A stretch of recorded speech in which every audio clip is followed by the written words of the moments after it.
या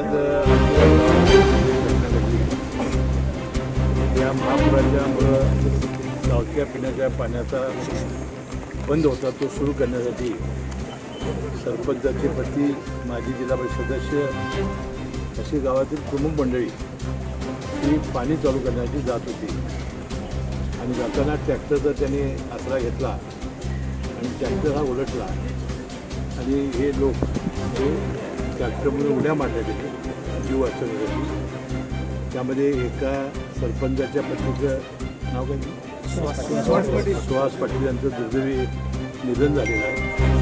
त्यानंतर 4 आता आम्ही त्यातील लोक आता ग्रामीण रुग्णालय दत्तवाडमध्ये तिथे घेऊन आलो त्याची प्रकृती आणि 2 माजी जिल्हा परिषद इकबाल बैरागदार आणि माजी सरपंच अण्णासाहेब हसुरे हे दोघं अजून आपण आज परमेश्वर प्रार्थना करूया की ते सापडावे.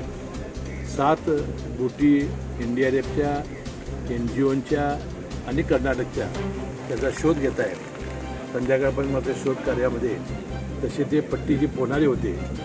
झुडपाला कुठेतरी ते हात धरून झाडाला राहिले असतील तर ते निश्चितपणानं आपल्याला परत येतील असा विश्वास आहे. आता जे मयत झालेले आहेत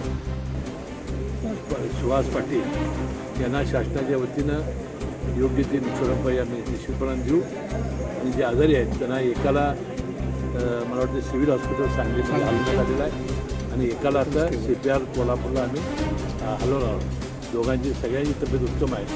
आता परमेश्वर एवढी प्रार्थना करू की 2 जण आपल्याला सुखरूप परत यावे.